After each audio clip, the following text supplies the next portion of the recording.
Hello दोस्तों, आइए शुरू करते हैं। तो सबसे पहला चैप्टर दोस्तों जो हमारा है वो इंट्रोडक्शन को लेकर ही है। सब्जेक्ट जो हम पढ़ने वाले हैं वो दरअसल है क्या, उसकी मीनिंग क्या है, उसका स्कोप क्या है, उसके अंदर वेरियस पार्ट्स ऑफ स्टडीज के लिए हम कौन कौन से मेथड्स, कौन कौन से एरियाज कवर करते हैं, ये तमाम हम चीजें इस पहले चैप्टर में पढ़ेंगे। क्लियर? हालांकि हो सकता है पहले आपने ऑलरेडी पढ़ रखा हो, आपको थोड़ा बहुत आइडिया हो, लेकिन मैं कंटेंट को यहां पर जीरो से ही स्टार्ट करूंगा, बिल्कुल बेसिक से। हो सकता है कुछ ना कुछ नया मसाला निकल कर आए। ओके, तो इकोनॉमिक्स हमारा सब्जेक्ट। सबसे पहले तो हमें यही जानना है कि इकोनॉमिक्स होता क्या है।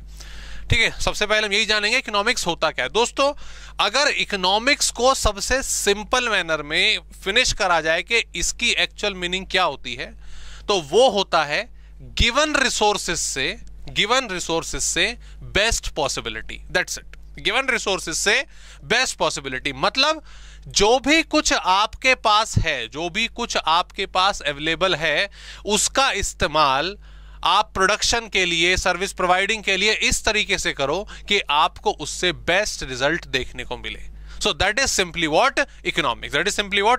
ठीक है, चलिए देखते हैं इसको, थोड़ा सा और एक्सप्लेन करते हैं। स्टार्टिंग में इंट्रोडक्टरी सेक्शन है, बट हम क्या नाम है इसका, एक बढ़िया सा एग्जाम्पल लेके चलेंगे, उसके बाद फिर वापस आएंगे। दोस्तों देखिए भाई, ये हमारे आप देख रहे होंगे किसान भाई दिन भर अपना खेतों में लगे रहते हैं, प्रोडक्शन करते हैं, अपनी जीविका अपनाते हैं। और जैसा कि हम जानते हैं इंडिया में हमारी मोस्ट ऑफ द पॉपुलेशन जो है वो एग्रीकल्चर पर ही डिपेंड है। ठीक है, आज भी लगभग मोर देन 50% जो हमारी पॉपुलेशन है एग्रीकल्चर तो मैं नहीं कहूँगा, बट हाँ प्राइमरी सेक्टर पर काफ़ी ज़्यादा डिपेंडेंट है। और एग्रीकल्चर लेबर में 45-50% के आसपास ये परसेंटेज आती है। क्लियर? अब ये हमारे किसान भाई हैं, ये इनका खेत है, ये एरिया आप इनका देख रहे हैं, ये इसमें अपना कुछ बोना चाहते हैं, इसमें कुछ अपना प्रोडक्शन करना चाहते हैं। तो अगर मैं आपसे पूछूं, ठीक है, मान लो आप ये किसान भाई साहब हैं और आपसे पूछा जाए कि आप अपने इस खेत में क्या क्या प्रोडक्शन कर सकते हो, क्या क्या प्रोडक्शन कर सकते हो, सो आपके दिमाग में दोस्तों बहुत सारे ऑप्शंस आएंगे कि हो सकता है कि भाई हम इसमें जो वीट है उसका प्रोडक्शन कर सकते हैं, इसमें हम राइस का प्रोडक्शन कर सकते हैं, इसमें शुगर कैन का प्रोडक्शन किया जा सकता है, इसमें हम जो पल्सेस हैं उसका प्रोडक्शन भी कर सकते हैं, इसमें कपास की खेती, कॉटन का प्रोडक्शन भी हम कर सकते हैं। क्लियर? तो देयर आर वेरियस ऑप्शंस। ये सारे के सारे प्रोड्यूस नहीं हो सकते। अभी आप क्या कर रहे हो, सिर्फ ऑप्शन क्रिएट कर रहे हो कि भाई इस खेत में हम इन सब चीजों की खेती कर सकते हैं। क्लियर? दोस्तों, ये सारे जो ऑप्शंस आपने यहां पर क्रिएट करे हैं, इनको बोला जाता है वांट्स। इनको क्या बोलेंगे? वांट्स। आप वांट्स कहिए या इसको बोलिए ह्यूमन वांट्स, कि भाई इतना ये सब चीजें प्रोड्यूस की जा सकती हैं। अब ये सब चीजें किसान भाई प्रोड्यूस करना चाहता है और उनके पास ये एक एग्रीकल्चर लैंड है। ठीक है, तो मतलब उनके पास अवेलेबल क्या है? उनके पास अवेलेबल है उनका एग्रीकल्चर लैंड, और इस एग्रीकल्चरल लैंड को बोला जाता है रिसोर्स। क्या? Resource.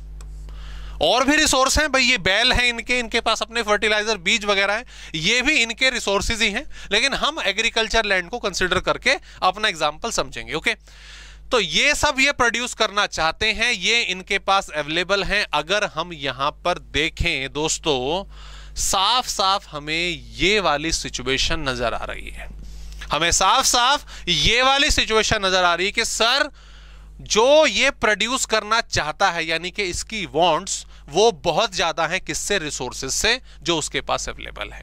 Clear? It means that the human wants are greater than resources. एक खेत है उसका, वो उसका रिसोर्स है, उस पर वो प्रोड्यूस क्या करना चाहता है? बहुत सारी चीजें, सारी की सारी प्रोड्यूस नहीं हो सकती, क्योंकि जो वांट्स हैं वो क्या है? ज्यादा है रिसोर्सेज से। क्लियर जी? दोस्तों, इस सिचुएशन को जब हमारी वांट्स क्या है? ज्यादा है रिसोर्सेज से, उसको बोला जाता है स्केर्सिटी। उसको क्या बोला जाता है? स्केर्सिटी बोला जाता है। हिंदी में अगर हम इसका मीनिंग देखें तो हिंदी में इसका मतलब होता है दुर्लभता। क्या होता है? दुर्लभता, कमी। और कमी किस चीज की है? ऑब्वियसली रिसोर्सेज की है। चाहते हम बहुत कुछ हैं, लेकिन पूरा करने के लिए हमारे पास जो रिसोर्सेज हैं वो बहुत कम है। Clear? So that situation leads to, when wants are greater than resources, this situation called scarcity. ठीक है जी, ये पॉइंट हमारा क्लियर हो गया यहाँ पे। आगे बढ़ते हैं नेक्स्ट। अच्छा जी, अब यार स्केर्सिटी है, वांट्स हमारी बहुत ज्यादा है, जमीन पर सब कुछ प्रोड्यूस नहीं हो सकता, लेकिन कुछ तो प्रोड्यूस हो सकता है ना। ये सारा का सारा प्रोड्यूस नहीं हो सकता, हम भी जानते हैं, लेकिन कुछ तो प्रोड्यूस होगा ना। कुछ तो आपको फाइनल डिसीजन लेना पड़ेगा ना कि यार क्या प्रोड्यूस करें। सो फिर दिमाग में हमारा चक्कर बनना शुरू हो जाता है कि यार क्या प्रोड्यूस करें, यार वीट प्रोड्यूस करें या राइस करें, क्या प्रोड्यूस करें, जरूरत किसकी है, मार्केट में क्या बिकेगा, हमें किस चीज की जरूरत है। ओके, सो दिमाग जो है घूमने लग जाता है। ये हमारे सामने ये प्रॉब्लम जो है क्रिएट होने लग जाती है कि हम क्या प्रोड्यूस करें, हम क्या प्रोड्यूस करें। दोस्तों, इसी चीज को फर्दर बोला जाता है, इसी चीज को फर्दर बोला जाता है हमारा इकोनॉमिक प्रॉब्लम। क्या बोला जाता है दोस्तों, याद रखिएगा, इकोनॉमिक प्रॉब्लम। और इकोनॉमिक प्रॉब्लम ही हमारी होती है problem of choice, problem of choice. Clear? Done. Problem of choice के भाई हमारे पास ऑप्शन तो आ गए, wheat, rice, sugar cane, pulses, cotton, option तो आ गए। हम सारे के सारे प्रोड्यूस नहीं कर सकते क्योंकि स्केर्सिटी है। अब हमें इसमें से कोई एक क्रॉप या मैक्सिमम 2 क्रॉप प्रोड्यूस करनी है, तो कौन सी करें। तो ये जो आपके मन में सवाल उठ रहे हैं, जो ये प्रॉब्लम आपके सामने राइज हो रही है, that is known as what, economic problem. इसको हम क्या कहते हैं, इकोनॉमिक प्रॉब्लम का नाम देते हैं। ओके जी, ये फ्लो चार्ट यहां तक पहुंचे, यहां तक मीनिंग क्लियर हो गई। Economic problem is problem of choice. अब सवाल उठता है, क्या प्रोड्यूस करें। ओके, सो आपने फिर डिसीजन लिया, आपने थोड़ा फिर पढ़ाई शुरू करी, आपने थोड़ी अंडरस्टैंडिंग क्रिएट करी कि यार देखो, that is the size of my agriculture land, ये मेरा एग्रीकल्चर लैंड का साइज है। एक काम करते हैं, हमारे इस एरिया में जो शुगर कैन है उसका प्रोडक्शन सबसे ज्यादा होता है। उसका प्रोडक्शन मतलब जो जमीन है वो शुगर कैन के लिए बहुत अच्छी है। तो आपने फर्स्ट डिसीजन लिया कि इसमें शुगर कैन को प्रोड्यूस करेंगे। ठीक है जी, चलो ये डिसीजन लिया, डिसाइड कर ही रहे थे, लेकिन फिर दिमाग में आया कि यार जैसे मैं शुगर कैन उगा रहा हूं, यार बाकी हो सकता है बहुत सारे लोग शुगर कैन उगाएं। शुगर कैन का प्रोडक्शन इतना ज्यादा हो गया कि मार्केट में दाम उसका अच्छा हमें मिल ही नहीं रहा। और यार ये तो दिक्कत हो सकती है। और बात भी ठीक है, पिछले साल भी सबने शुगर कैन प्रोड्यूस करा था और ऐसी समस्याएं फिर मार्केट में देखने को मिली थी कि प्राइस अच्छा नहीं मिला था। आपके दिमाग में ये सिचुएशन अराइज हुई और on the basis of last year experience आपने डिसीजन लिया कि शुगर कैन फिर रहने दो, छोड़ो। ठीक है, शुगर कैन का प्रोडक्शन सबसे ज्यादा हो सकता है, लेकिन सीधी सी बात है, नहीं रहने दो। खामखा सर्कमस्टांसेस पिछले साल की तरह हो गए तो नुकसान हो जाएगा। हमने जो मेहनत करी, अपनी जो खेती लगाई, हमने जो रिसोर्सेस का इस्तेमाल करा, वो बेकार हो जाएगा। और रिसोर्सेज बेकार नहीं करने, मतलब बेकार नहीं है, अवेलेबल है, वो ऑलरेडी कम है, तो क्या उनको वेस्ट करोगे? नहीं, ये तरीका ठीक नहीं है। अच्छा जी, चलो फिर क्या करें यार, एक काम करते हैं, राइस पर जाते हैं। शुगर कैन के बाद जो सबसे ज्यादा प्रोडक्शन हो सकता है वो राइस का हो सकता है। राइस का प्रोडक्शन कर लेते हैं, चलो इट्स गुड, राइस का प्रोडक्शन कर लेते हैं। फिर आपने सोचा कि देखो, अगर मैं इस पूरे एग्रीकल्चर लैंड में अगर मैं राइस का प्रोडक्शन करता हूं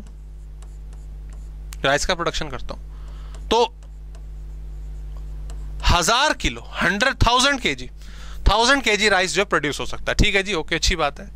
आपने सोचा कि यार 1000 केजी ज्यादा है, मेरी फैमिली को कंजम्पशन के लिए थोड़ा बहुत अगर मैं मार्केट में बेचूं भी दाम के हिसाब से, अगर मैं 600 किलो प्रोड्यूस कर लूं इस एरिया में, तो मेरे लिए सफिशिएंट है, मेरे लिए भी सफिशिएंट है, मार्केट में भी कुछ बिक जाएगा, मुझे प्राइस मिल जाएगा। मैं खामा ज्यादा प्रोड्यूस करूं, हो सकता है ना बिके, मुझे भी जरूरत नहीं है, ये वेस्ट हो सकता है। ओके, ठीक है, ये तो भाई सही लग रहा है, एनालिसिस ठीक ठाक लग रहा सोचने में। एक काम करते हैं, यहां पे राइस प्रोड्यूस कर लेंगे और जो एरिया बच गया है उसमें जो थर्ड बेस्ट ऑप्शन है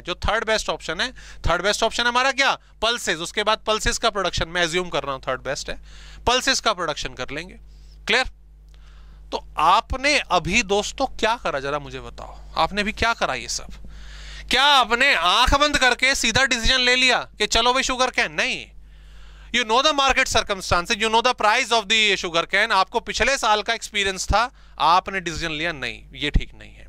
then you go for the rice, the second best option, उसको प्रोड्यूस करो। उसमें भी आपने इफेक्टिव एनालाइज करा कि भाई सारे में जरूरत नहीं है, जितनी रिक्वायरमेंट है अपने लिए थोड़ा बहुत मार्केट में ठीक ठाक बिक जाए उतना प्रोड्यूस करो, और जो बाकी एरिया रह गया है उसमें थर्ड बेस्ट। कोई सोच सकता है कि जिसका थर्ड नंबर आ रहा है प्रोडक्शन के मामले में, उसकी पॉसिबिलिटी सही है प्रोड्यूस करना, है ना? इट हैपन्स बिकॉज, अब ध्यान दीजिएगा, आपने फाइनली क्या डिसीजन लिया कि जो मैं राइस है लगभग 60% एरिया में प्रोड्यूस कर लूंगा अपना टारगेट पूरा करने के लिए, जो पल्सेस है वो मैं 40% एरिया में अपना इस्तेमाल कर लूंगा। ये डिसीजन आपने लिया ना, तो ये डिसीजन आपने कैसे लिया दोस्तों? ये डिसीजन आपने लिया प्रॉपर मार्केट एनालाइज करके, प्रॉपर सर्कमस्टांसेस को समझ के, प्रॉपर क्रॉप की एटमॉस्फेयर की कंडीशंस को समझ के, प्रॉपर इकोनॉमिक्स से। किससे? प्रॉपर इकोनॉमिक्स से।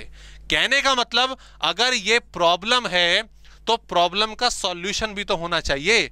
तो दोस्तों इस प्रॉब्लम का सॉल्यूशन ही होता है इकोनॉमिक्स। यस, इस प्रॉब्लम का सॉल्यूशन ही होता है इकोनॉमिक्स। अगर मैं एक बिल्कुल सिंपल सी बढ़िया सी, आप नोट करेंगे इसको, इकोनॉमिक्स की डेफिनेशन बताऊं आपको। So economics, right, economics is about making choice in the presence of scarcity, in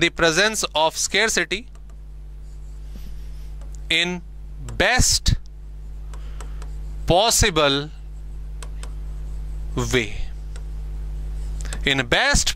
way, yes exactly। अगर हम देखें, it's about making choice। कब? scarcity में। कैसे? बेस्ट पॉसिबल वे में। कैसे? बेस्ट पॉसिबल वे में। इसी को इकोनॉमिक्स कहा जाता है। आपके सामने कुछ भी समस्या है किसकी? स्केर्सिटी की। किसकी? कहां गया? हाँ, स्केर्सिटी की। और डेफिनेटली होती है, डेफिनेटली सबके सामने ये प्रॉब्लम ही होती है कि जो उनके पास रिसोर्सेज है वो कम रहते हैं, वांट्स आपकी ज्यादा रहती हैं। तो उन्हें क्या करना पड़ता है? अपनी स्केर्सिटी, अपनी प्रॉब्लम को इफेक्टिव वे में, बेस्ट पॉसिबल वे में यूज करने के लिए उन्हें ये सब थिंकिंग, ये सब पॉलिसी मेकिंग, प्लानिंग करनी पड़ती है, और इसी को इकोनॉमिक्स कहते हैं। आपके सामने एक सवाल आ सकता है, सर ऐसा है यहां पर रिसोर्सेज थे इसके, एग्रीकल्चर लैंड ये कम था, तो ये सारे के सारे प्रोड्यूस नहीं हो पाए, हमने 1-2 का प्रोडक्शन करा। सर अगर ये रिसोर्सेज ज्यादा हो जाते हैं, मतलब मान लो एग्रीकल्चर लैंड बहुत ज्यादा हो जाती, अभी आप इतनी शो कर रहे हो, अगर मान लो इतनी सारी होती, तब तो ये सारी प्रोड्यूस हो जाती, तब तो आपकी जो इकोनॉमिक प्रॉब्लम है वो नहीं रहती। दोस्तों बात ठीक है आपकी, लेकिन एक चीज और याद रखिएगा, जब रिसोर्सेज बढ़ते हैं ना, तो वांट्स भी बढ़ती हैं, तो स्केर्सिटी तो रहेगी। ये अभी इस एग्रीकल्चर लैंड के हिसाब से टारगेट कितना लेके चल रहा था? 600 किलो है, बाद में लेके चलेगा 1000 किलो, 2000 किलो। पहले 5 ही ऑप्शन थे, फिर 10 आ जाएंगे। पहले पर्पस सिर्फ एग्रीकल्चर था, हो सकता है फिर फैक्ट्री लगाने का भी आ जाए। तो आपके जो वांट्स हैं, जो रिक्वायरमेंट है, वो बढ़ती रहेंगी। स्केर्सिटी हमेशा होगी, इकोनॉमिक प्रॉब्लम हमेशा होगी, और उसे इफेक्टिव तरीके से बेस्ट पॉसिबल वे में इस्तेमाल करने के लिए हमें इकोनॉमिक्स की आवश्यकता होगी। सो that's the meaning of economics, कि भाई हमें इसकी जरूरत क्यों पड़ती है। ठीक है, आइए वापस चलते हैं अपने थ्योरेटिकल कंटेंट पर। जैसा कि हमने यहां पर देखा स्टार्टिंग में, तो वही सब चीजें यहां पर हमें बताई जा रही हैं कि economics is one of the social science. ये एक हमारा सब्जेक्ट है, सोशल साइंस का सब्जेक्ट है, जैसे ज्योग्राफी है, हिस्ट्री है, हमारे आसपास की चीजें, और हम अपने आसपास इकोनॉमिक्स ही होते हुए देखते हैं। पॉकेट मनी मिलती नहीं मिलती? बताओ, पॉकेट मनी घर से मिलती है नहीं मिलती?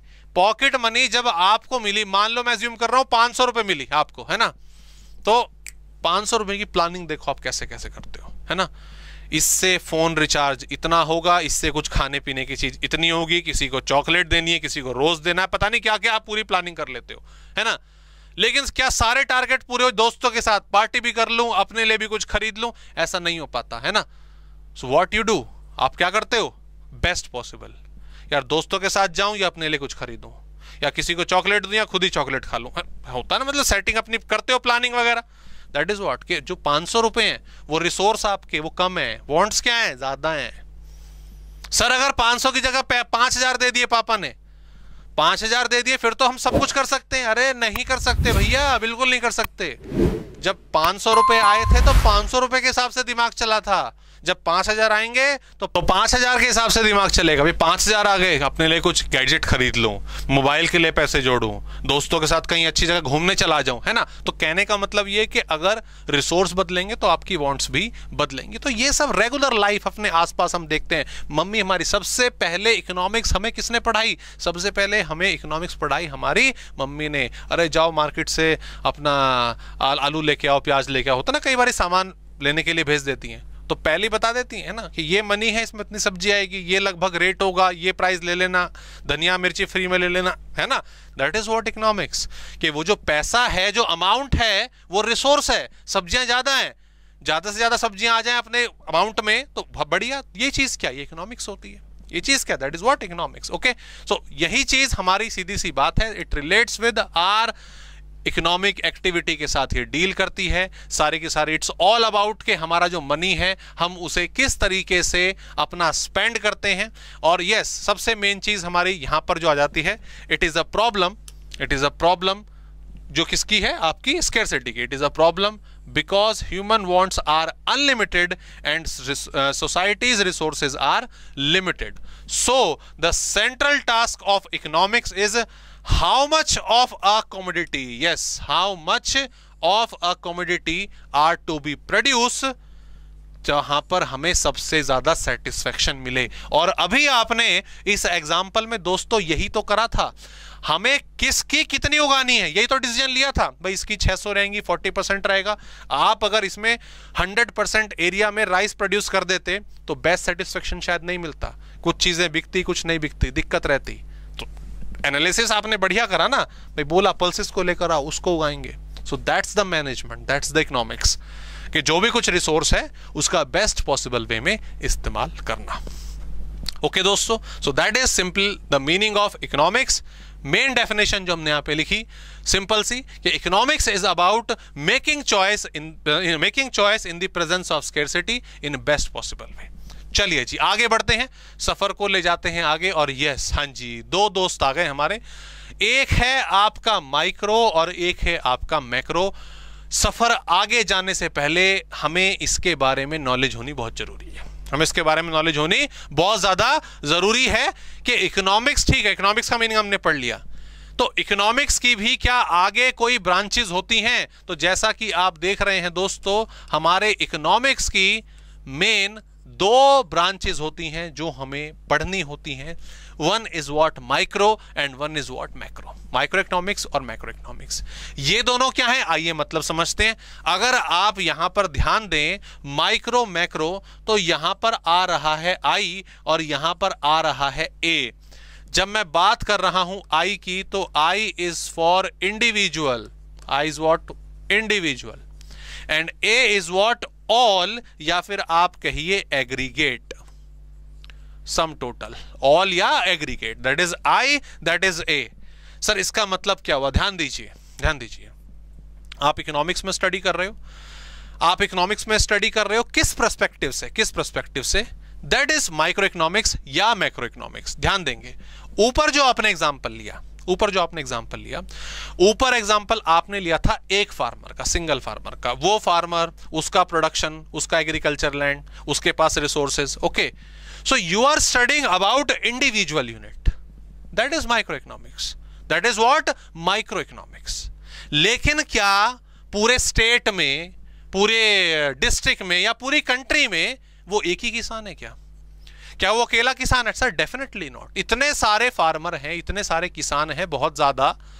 उन सबको अगर हम एक साथ कंसिडर करके उनकी स्टडी करें, उन सबके पास टोटल जमीन कितनी है, वो टोटल कितना प्रोडक्शन कर सकते हैं, मार्केट में उनका सभी कमोडिटीज का एक एवरेज प्राइस क्या हो सकता है।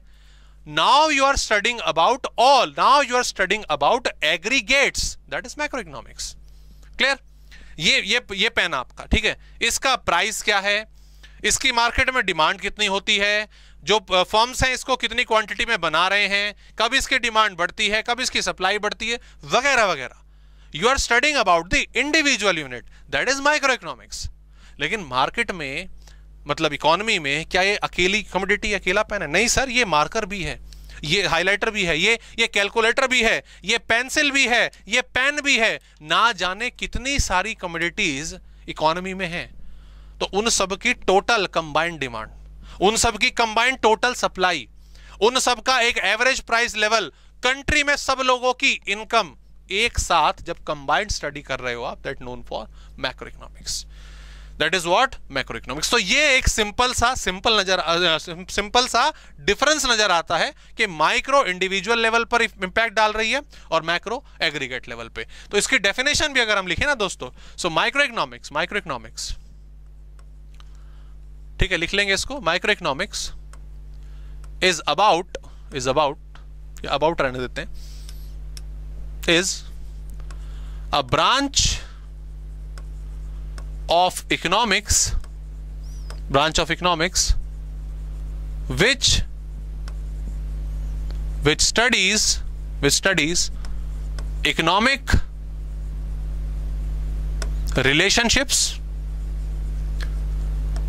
relationships, नोट करेंगे आप साथ साथ, economic relationships, economic problems and their solutions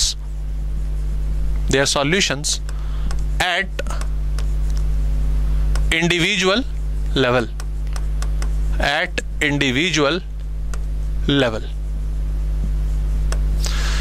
clear जी? तो यहां पे मेन वर्ड यहां पर क्या निकल कर आया हमारे सामने? सर निकल कर आया main word individual unit.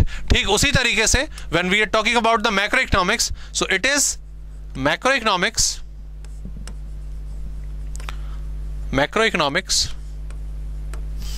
is a branch of economics, ये भी ब्रांच है, वही ब्रांच है, which studies economic relationships, same word आ रहा है, economic problem and their solutions of an economy। अगर आप देखो यहां तक बिल्कुल सेम डेफिनेशन है, बस यहां पर क्या जाएगा, at aggregate level. At what sir? Aggregate level. यहां पर मेन वर्ड क्या आया कि हम यहां पे सिंगल बेसिस पर टारगेट ना करके सबको एक साथ सम टोटल करके उस पर टारगेट लेते हैं। जैसे मैं एग्जांपल भी लूं इसका, अगर मैं एग्जांपल यहां पे लिखूं, डिमांड ऑफ अ गुड, एक सिंगल कमोडिटी का क्या डिमांड है ना। लेकिन अगर इसको मैं मैक्रो लेवल पे ले जाऊं, सबका टोटल कर दो एक साथ, so it becomes aggregate demand. It becomes what? Aggregate demand. अगर मैं बोलूं कि सप्लाई ऑफ अ फर्म, तो ये माइक्रो हो गया, अ सिंगल फर्म। लेकिन सारे फर्म्स की, सारी फैक्ट्रीज की सप्लाई आपने जोड़ दी तो इट बिकम एग्रीगेट सप्लाई। ऐसे ही मैं बोलूं इनकम ऑफ अ कंज्यूमर, अकेले कंज्यूमर की इनकम, बिल्कुल ठीक बात है, क्या दिक्कत है ना, माइक्रो। लेकिन पूरी कंट्री की इनकम अगर आप एक साथ जोड़ दो तो वो क्या बन गया? Aggregate income. उसको बेटर वर्ड हमारे पास है उसके लिए, क्या कि यार हम उसको नेशनल इनकम बोलेंगे। ऐसे ही प्राइस ऑफ अ कमोडिटी, एक कमोडिटी का प्राइस क्या है, मार्केट प्राइस क्या है, हाँ कैसे डिसाइड होता है? जहां डिमांड सप्लाई काटते हैं ना, प्राइस सिंपल, ठीक है। लेकिन सब कमोडिटीज का एक एवरेज प्राइस, कंबाइंड प्राइस, अगर हम वेटेड प्राइस, बेटर वर्ड रहेगा, वेटेड प्राइस अगर निकालते हैं उसे हम क्या बोलते हैं? प्राइस इंडेक्स, वैसे तो उसको क्या बोला जाता है, प्राइस इंडेक्स, लेकिन उसका भी बढ़िया वर्ड क्या है, जर्नल प्राइस लेवल या general price index. Okay, so that is the major difference between micro economics and macro economics. Definition देखिए, एग्जांपल हमने देखे, और ये चीज भी क्लियर है कि जो कंसेप्ट है, जो एरिया है माइक्रो इकोनॉमिक्स का, वो नैरो है, वो कम है थोड़ा। डेफिनेटली मैक्रो क्योंकि सब कुछ कवर कर रही है तो इसका एरिया ब्रॉड रहेगा। ठीक है जी, so that is the meaning of micro economics and macro economics. ऐसे ही इनके नोट्स की अगर हम बात करते हैं तो छोटी छोटी चीजें यहां पर जो बताई गई वो क्या कि भाई माइक्रो मैक्रो वर्ड जो हैं वो सबसे पहले हमारे रैगनर फ्रेंच जो हैं, एक ऑस्लो यूनिवर्सिटी ऑफ ब्रिटेन के, वहां से उन्होंने इन वर्ड का इस्तेमाल करा, और मीनिंग सेम है कि भाई ये पहली बात तो ग्रीक वर्ड है। तो माइक्रो का वर्ड क्या होता है कि that's a millionth part, that's what कि मिलियंथ पार्ट, बहुत छोटा सा पार्ट। छोटा सा पार्ट वही कि आप यूनिट की स्टडी कर रहे हो, आप एक सिंगल बेसिस पर एक इंडिविजुअल यूनिट की स्टडी कर रहे हो। तो वही यहां पर मार्शल की डेफिनेशन आ गई। According to the Marshall, micro economics divides the economy into small units, small parts, and each part is studies. Clear, ये इंडिविजुअल यूनिट की स्टडी को माइक्रो इकोनॉमिक्स हम कह रहे हैं। ठीक है, बेटर डायग्राम आप इसकी और देख सकते, बेटर डेफिनेशन आप इसका और देख सकते हैं। देखो क्या वर्ड कह रहा है, micro economics study of what, particular firm, particular house hold, particular price, है ना, यही ऊपर सब आपने एग्जाम्पल में लिखा था। ये फर्म था, ये आपका कंज्यूमर था, उनके प्राइजेस थे। So every time when ever you are focusing on individual, on a unit, on a particular, on a specific term, definitely वो आपका माइक्रो इकोनॉमिक्स ही होगी। क्लियर, इसमें किस किस एरिया को हमारी जो क्या नाम है इकोनॉमिक्स है वो कवर करती है, उसमें बताऊं। अभी हम आपको सिलेबस तो दोस्तों देखो आएगा ही, हमारा माइक्रो इकोनॉमिक्स हमें पढ़ना है, 12th क्लास में भी आपने पढ़ा होगा, लेकिन मैं उसका एक बेसिक कंसेप्ट अभी पूरा का पूरा बता देता हूं। हम जब माइक्रो इकोनॉमिक्स की बात करते हैं, माइक्रो इकोनॉमिक्स की बात करते हैं, बहुत सारे कॉन्सेप्ट उसमें हम पढ़ते हैं, लेकिन जो दो सबसे ज्यादा इंपॉर्टेंट कंटेंट हैं वो है, एक तो है डिमांड, एक प्रोडक्ट की डिमांड, ठीक है, और उसकी सप्लाई, एक प्रोडक्ट की डिमांड और उसकी सप्लाई, और इन दोनों से हम कैसे उस कमोडिटी का प्राइस डिटरमाइन करते हैं। भाई एक कमोडिटी की डिमांड क्या है, एक कमोडिटी की सप्लाई क्या है, उन दोनों के हिसाब से मार्केट में उस कमोडिटी का क्या प्राइस सेट हो सकता है या हो रहा है, कितना होना चाहिए, वगैरह वगैरह। ये सबसे बड़ा पार्ट होता है माइक्रो इकोनॉमिक्स का। So micro economics explain how price of a good is determine, किस तरीके से आपका डिटरमाइन होता है, कैसे, unit of factors of production. जब मैं बात कर रहा हूं फैक्टर्स ऑफ प्रोडक्शन की, तो यहां पर सप्लाई की बात हो रही है, मार्केट में सप्लाई कितनी हो रही है। क्लियर जी। उसके बाद ये सिंपल सा पॉइंट आपका यूजर्स और सिग्निफिकेंस ऑफ माइक्रो इकोनॉमिक्स। तो यार हम क्यों पढ़ रहे हैं इकोनॉमिक्स, कि भाई हम कंट्री के बारे में जान पाएं, कैसे पॉलिसी बनती है, क्या प्लानिंग करी जा सकती है, हम अब फ्यूचर में अगर हमारे सामने कोई प्रॉब्लम आती है तो उसको ठीक कैसे करा जा सकता है, यही सब हमारी इकोनॉमिक्स होती है। तो वही भाई ऑपरेट कैसे करना है, लोगों का वेलफेयर कैसे होगा। मैनेजरल इकोनॉमिक्स का मतलब होता है, मैं आपको बता दूं, जैसे अभी एग्जांपल मैंने लिया था ये एग्रीकल्चर लैंड वाला, है ना, ऐसी वो आपको पॉकेट मनी मिली, क्लियर, उसमें भी आपने डिसीजन लिया, सो that is simple economics. Okay, लेकिन जब हम एक तरह से इकोनॉमिक्स का यूज करते हैं बिजनेस में, इकोनॉमिक्स का यूज करते हैं बिजनेस में, अपने बिजनेस के रिसोर्सेस को कैसे इस्तेमाल करेंगे, उनका बेस्ट पॉसिबल यूटिलाइजेशन हम कैसे करेंगे, तो उसको हम मैनेजरियल इकोनॉमिक्स या बिजनेस इकोनॉमिक्स का नाम दे देते हैं। ठीक है, ऐसे ही सफर जब आगे बढ़ा, हमारा सफर आ गया किस पर, आपका मैक्रो इकोनॉमिक्स पर। तो वही बात आ गई कि ये एक लार्ज टर्म हो गया, ये एक बिग टर्म हो गया। तो macro economic studies, macro studies को मैं एज अ सिंगल, हाँ ध्यान दो, macro economic studies, yes single unit ही है, लेकिन कौन सी सिंगल यूनिट, इकोनॉमी है सिंगल यूनिट। उन सारी यूनिट्स को जोड़कर इन्होंने पूरी इकोनॉमी को एक ही मान लिया और उसकी स्टडी हम करने वाले हैं, एग्रीगेट लेवल पे हम स्टडी करने वाले हैं। तो वही वर्ड आपका यहां पर आएगा, that's an aggregate level, that is what sum total, आपकी कंट्री की नेशनल इनकम, वो example, total output aggregate supply वाला पॉइंट आ गया, total investment, total consumption, demand, यही सब वर्ड आपके आएंगे। ठीक है, डेफिनेशन ऑलमोस्ट सिमिलर है आपकी जो हमने लिखी। हाँ, स्कोप ऑफ मैक्रो इकोनॉमिक्स, तो क्योंकि हम पहले अगर हम बात कर रहे थे माइक्रो इकोनॉमिक्स की, तो वो इंडिविजुअल फैक्ट्री, वो individual firm, individual house hold पर डिपेंड थी। लेकिन यहां पर हम उठकर अब पूरे नेशन पर चले गए हैं, पूरी कंट्री पर चले गए हैं। तो यहां पे पॉइंट, अरे ये क्या हो गया, तो यहां पे जो पॉइंट है वो क्या कह रहा है, यहां पे पॉइंट क्या कह रहा है, it studies about national income, it's about study about trends of national income, it studies about trade cycle, it studies about national inflation. तो यहां पर बात नेशन की होगी, यहां पे एक एग्रीगेट लेवल पर हम बात करेंगे, ठीक है। और यस ऑब्वियसली दोनों की दोनों इंटरडिपेंडेंट हैं, ये तो एक बेसिक सी लाइन है, बेसिक सी लाइन है। अगर हम बात करें क्यों बेसिक सी लाइन है, कि छोटी यूनिट्स को जोड़ोगे, छोटे एक एक चावल के दाने को जोड़ोगे तभी तो 1 किलो चावल, एक बोरी चावल बनेंगे तैयार, है ना। ऐसी छोटी छोटी यूनिट्स को स्टडी करोगे तभी तो पूरी की पूरी इकोनॉमिक्स हमारी, पूरी की पूरी इकोनॉमी हमारी तैयार होगी। तो यही आपके पॉइंट बता रहे हैं यहाँ पे।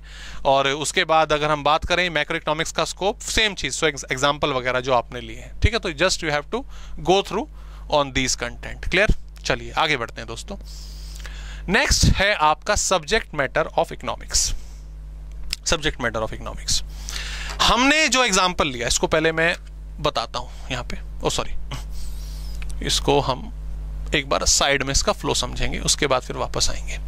जब भी हम बात कर रहे थे इकोनॉमिक्स की, अभी एग्जांपल में बात कर रहे थे, जो हमने फार्मर वाला एग्जांपल लिया, उसमें बहुत कुछ हुआ देखा जाए तो। उसमें हमने डिसीजन मेकिंग ली, किस चीज को लेकर, प्रोडक्शन को लेकर, किसको लेकर, प्रोडक्शन को लेकर। दोस्तों अगर हम ध्यान दें, अगर हम यहाँ पे ध्यान दें, उस एग्जाम्पल में एक वो छोटे से डिस्कशन थी, पूरी इकोनॉमी का वो एक छोटा सा पार्ट था। वो क्या था, आपका प्रोडक्शन। वो क्या था, आपका प्रोडक्शन, ठीक है। चीज प्रोड्यूस हो गई। अब ये जो चीज है आपकी प्रोड्यूस हो गई, मान लो उसमें राइस प्रोड्यूस करे थे और पल्सेस प्रोड्यूस करे थे, ठीक है। कुछ उसने अपने कंजम्पशन के लिए रख लिया, अपने पास रख लिया, क्लियर।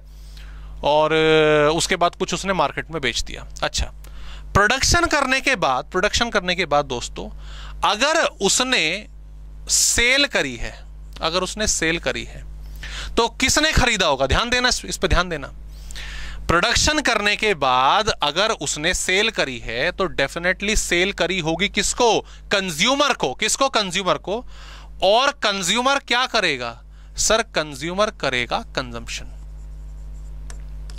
कंज्यूमर करेगा कंजम्पशन। भाई जो भी कुछ एक प्रोड्यूसर, एक मैन्युफैक्चरर चीज बना रहा है, वो क्यों बना रहा है, क्या रीजन है उसके पीछे। सर उसके पीछे रीजन बिल्कुल साफ है कि भाई उसे वो मार्केट में ले जाकर बेचनी है, उससे वो पैसे कमाएगा। बिकेगी कैसे, बिकेगी कैसे, जब मार्केट में उसका कोई ना कोई बायर, कस्टमर, कंज्यूमर होगा। ऑब्वियसली कि वो चीज मार्केट में, इकोनॉमी में कंजम्पशन के लिए अवेलेबल होगी। तो याद रखिएगा, प्रोडक्शन जो है वो कंजम्पशन की वजह से ही होता है। भाई मार्केट में क्या बिक सकता है, उसी के हिसाब से जो प्रोडक्शन है वो किया जाएगा। क्लियर, पहली चीज। दूसरा, अभी पूरा खत्म नहीं हुआ, ये इसने बेच दिया। अब दोस्तों ये जो बेच दिया है, प्रोडक्शन, इसने अपना सामान जो है अपना यहां तक पहुंचा दिया है, ये फ्री में क्या, चल मैंने प्रोड्यूस करा, ले ले, तो मौज बाहर कर, है जियो मुरारी, ऐसे हो गया क्या? नहीं सर, ऐसा बिल्कुल भी नहीं। ये इसने सामान तो दे दिया, लेकिन बदले में ऑब्वियसली इसने कुछ ना कुछ अमाउंट, कुछ ना कुछ प्राइस रिटर्न में लिया होगा, और उसी के लिए तो वो प्रोडक्शन कर रहा है, उसे कमाई तो उसी की करनी है। तो फंडा बिल्कुल साफ है दोस्तों। यहां पर सेल वर्ड में ना लिख के बेटर है मैं वर्ड यहां पर एक यूज कर रहा हूं, एक्सचेंज। क्या वर्ड यूज कर रहा हूं? एक्सचेंज। ये तीन काफी इंपॉर्टेंट एरिया हैं, कंटेंट है इकोनॉमिक्स के अंदर। प्रोडक्शन है, कंजम्पशन है, चीजें बनाना, चीजें कंज्यूम करना, और इन दोनों को जोड़े है कि भाई ये दोनों चीजें कब हो पाएंगी, जब प्रोड्यूसर्स के बीच में, कंज्यूमर्स के बीच में कुछ ना कुछ एक्सचेंज होगा, कुछ ना कुछ लेन देन होगा। लेन देन किसका? यहां से कमोडिटी जाएगी और यहां से पैसे आएंगे। तो दोस्तों ये तीन काफी इंपॉर्टेंट एरिया आपके इकोनॉमिक्स के होते हैं। एक होता है प्रोडक्शन, एक होता है एक्सचेंज और एक होता है हमारा यस एग्जैक्टली कंजम्पशन। आइए इनके बारे में पहले समझते हैं। अभी एक पॉइंट और है, हालांकि एक पॉइंट का पॉइंट तो बहुत सारे होते हैं, पर पहले इन तीनों को जरा आपको एक्सप्लेन करता हूं। आई होप मीनिंग तो क्लियर हुआ। तो हमें यहां पर कौन कौन से पढ़ने, हमें एक प्रोडक्शन पढ़ना है, एक एक्सचेंज पढ़ना है, डिस्ट्रीब्यूशन आएगा भी, इसकी डिस्कशन करेंगे, और कंजम्पशन। पहले इन पर फोकस करते हैं। तो प्रोडक्शन का मतलब दोस्तों मैं आपको बता दूं शॉर्ट में, अभी प्रोडक्शन में हालांकि आगे हम पढ़ेंगे, it is creation of utility. लिख लीजिएगा, बहुत बढ़िया word. Production is simply creation of utility. Utility क्या? यूटिलिटी किसकी? कंज्यूमर की। कंज्यूमर की जरूरत के हिसाब से जो भी गुड्स एंड सर्विसेज आप बना रहे हो अपने रिसोर्सेज के आधार पर, that is known as what? Production. उसे हम क्या कहते हैं? प्रोडक्शन कहते हैं। इसके कई सारे फॉर्म्स भी होते हैं, इसके पार्ट्स भी होते हैं, पर वो क्या, वो अभी जब प्रोडक्शन चैप्टर तक पहुंचेंगे तब उसके बारे में डिस्कस करेंगे, अभी नहीं। ठीक है, ये एक प्रोसेस है जिसमें हम रॉ मटेरियल को फिनिश गुड में कन्वर्ट करते हैं। ठीक है, ये अच्छा लिखा ही हुआ आगे, it is nothing but creation of utility. अच्छा, ऊपर जो लिखा हुआ ना दोस्तों, ये it is a process of change the raw material into final good. ये प्रोडक्शन ही है, लेकिन ये पूरे प्रोडक्शन कैटेगरी का एक पार्ट है। That is not a complete thing. सिर्फ रॉ मटेरियल को फिनिश गुड में कन्वर्ट करना प्रोडक्शन नहीं होता, प्रोडक्शन और ज्यादा वास्ट होता है। पर वो क्या, वो आगे देखेंगे। एंड यस, प्रोडक्शन करने के लिए चाहिए भैया अपने को चार चीजें, एक लैंड, एक लेबर और एक कैपिटल। लैंड जहां पर हम अपने फैक्ट्री को, अपने फर्म को स्टैब्लिश करेंगे। लेबर जो आके काम करेगी, हमारे लिए प्रोडक्ट बनाएगी। कैपिटल जिससे हम अपनी सारी इक्विपमेंट्स हो गई, रॉ मटेरियल हो गया, मशीनरीज हो गई, बाय करेंगे। और ये तीनों चीजें अगर मिल भी जाएं तब भी कुछ ना हो पाएगा, तुमसे तब भी कुछ ना हो पाएगा। कब हो पाएगा? जब आपके पास ये वाली चौथी स्किल होगी। इसको हम एंटरप्रेन्योरशिप भी कहते हैं, एंटरप्रेन्योर या एंटरप्रेन्योरशिप भी कहते हैं। कौन है ऑर्गेनाइजेशन, कौन है जो इन तीनों को संभालेंगी, बताएंगी क्या करना है आपको, किस तरह से अपने आप को ऑपरेट करना है। तो इन चारों के बिहाफ पे प्रोडक्शन जो है होता है। ठीक है, उसके बाद आपका आ जाता है एक्सचेंज। एक्सचेंज मैंने बोला दोनों लोगों के बीच में, प्रोड्यूसर और कंज्यूमर के बीच में जो आपका लेन देन हो रहा है। तो पहले तो हालांकि प्राचीन काल में, मतलब होता तो अभी भी है बट अब तो ना के बराबर रह गया। पहले बार्टर सिस्टम होता था। पहले क्या होता था? Barter system. चीजों के बदले चीजें बदल ली जाती थी। उसने आलू उगाए, इसने प्याज उगाए, सामान बदल लिया। एक ने राइस, एक ने व्हीट, सामान बदल लिया। इस तरह से चलता था। बट ऑब्वियसली उसमें कई सारे ड्रॉबैक थे, कई सारे नुकसान थे। मनी बैंकिंग में उसको डिस्कस करा जाएगा। और यस एग्जैक्टली नतीजा क्या निकल के आया हमारे सामने कि भाई ये ठीक नहीं है। तो फिर इसको बाद में हमारे प्राइस ने टेक ओवर कर लिया, मतलब मनी ने इसको टेक ओवर कर लिया। ठीक है, डिस्ट्रीब्यूशन पर मैं भी आता हूं, अभी बताता हूं। यहाँ पे हाँ लास्ट पॉइंट पर आ जाते हैं, कंजम्पशन पर। और कंजम्पशन जैसा भी हमने समझा कि मार्केट चल किससे रही है, सब कुछ ये हो ही किससे रहा है। ठीक है भाई, पेट की वजह से। ठीक है, अभी तो कम है, पेट की वजह से, एपेटाइट की वजह से, कंज्यूमर की वजह से कि भाई हमें कंजम्पशन के लिए इन चीजों की जरूरत है, हमें ये चाहिए। हाँ, इसीलिए तो कंजम्पशन हो रहा है, प्रोडक्शन हो रहा है। तो मेन चीज क्या आ गई लास्ट आपकी? कंजम्पशन। कि भाई यहां पर अब हम चीजों को यूज करेंगे, उनको यूटिलाइज करेंगे, जो भी कुछ प्रोड्यूस हुआ है। इसी को हम कहते हैं आपका कंजम्पशन। और एक तरह से it is what? Final purchase. It is what? Final purchase. ये अंत है बात का, इसके आगे अब दोबारा से ही प्रोडक्शन एक्टिविटी होगी।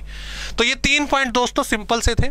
मैं जरा अब आ जाता हूं आपके अगले जो चौथा पॉइंट इसमें और डिस्कस करने के लिए बोला गया। देखो हमने यहां पर ये अपना सर्कल बना लिया, प्रोडक्शन को, एक्सचेंज को, कंजम्पशन को आपस में जोड़ लिया। ठीक है जी, बहुत बढ़िया बात, बहुत बढ़िया।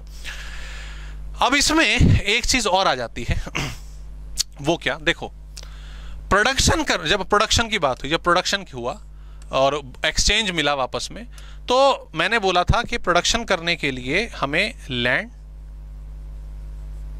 लेबर, कैपिटल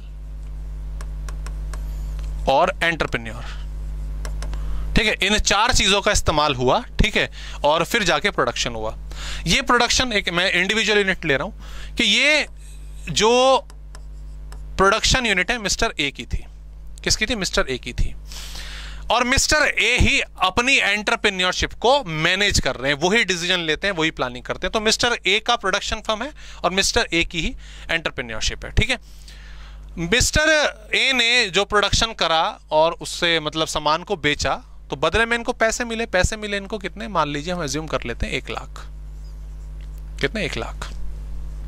अब इस 1 लाख का क्या, ये 1 लाख किसके, ये 1 लाख किसके, ध्यान दीजिए दोस्तों, ये 1 लाख मिस्टर ए अपनी जेब में डालें और दुबक के निकलने नहीं, इकोनॉमी नहीं चलेगी, इकोनॉमी नहीं चलेगी।